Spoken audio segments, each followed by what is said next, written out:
Nu vil vi forklare, hvordan et sår heles.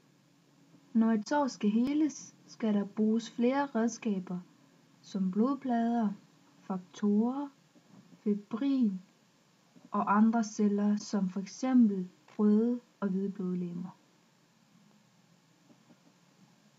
Tilsammen er de med til at få blodet til at koagulere og derved hele såret. Her ses en blodår, hvor de røde og hvide blodlegemer og blodplader fræser forbi. Når der opstår en rift, bliver blodpladerne aktiveret ved hjælp af trombin, som dannes ud fra faktorer.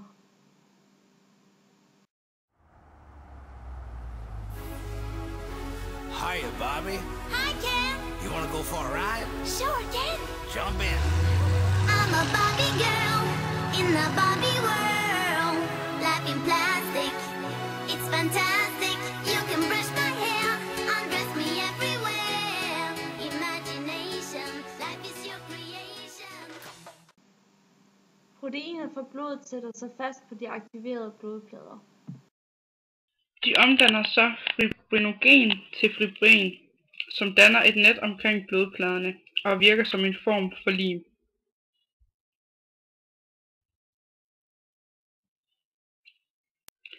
Fibrin fanger de røde og hvide blodlegemer, som forstærker limen.